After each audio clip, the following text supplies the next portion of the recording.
Hi, my name's Nick Watson. I run 360 Big Sky Media in the United Kingdom, and I'm a virtual tour photographer.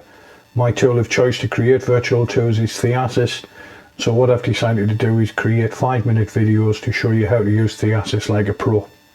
We're on to video number 3. So what we're going to do is we're going to show you how to create a virtual tour, how to give it a title, a description, and the options that you'll get with it. Let's jump into Theasys. When you log into Theasys, you'll come across this screen. This is the screen we saw on the last video. What we need to do is click on Virtual Tours, and we're going to add a new tour, and we're going to call it Demonstration. We can type in a description. I'm just going to put this as a test. First thing we can do, we can edit the HTML if we want to. We can format it as you would on any other website or builder. We can redo, we can undo, we can make the text bold, we can make the text italic, we can underline the text, we can strike through the text, we can put a line, numbers, bullets, we can add a table and add a clickable link.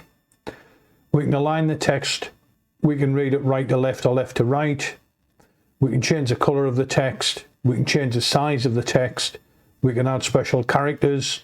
I tend to use the copyright one and the degree, which is in here, which I can't see for the life of me. There it is.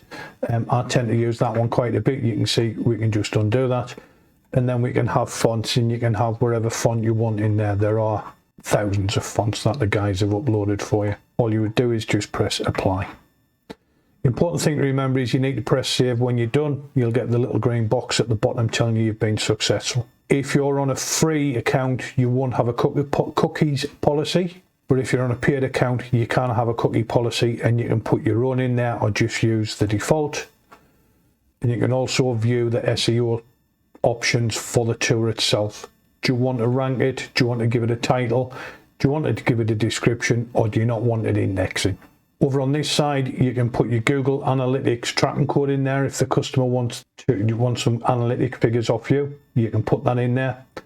Press save. You can password protect it. If you're sending it over as a draft and it's not going live, you can password protect it, or you can give it a specific domain. The main thing I want to talk about is embeds. Embeds to me are huge. You won't be able to do anything until you've created your first tour, but embeds are just immense. What it allows you to do is to create multiple versions of the same tour. So a lot of us work with estate agents and they use MLS software, and a lot of MLS software is different to the previous. So some will allow branding, some won't. So rather than having to rebuild the tour with the customer's branding in, you can create an embedded tour, and you can physically turn off that branding, or you can turn off various panoramas, or you can only show a certain part of it.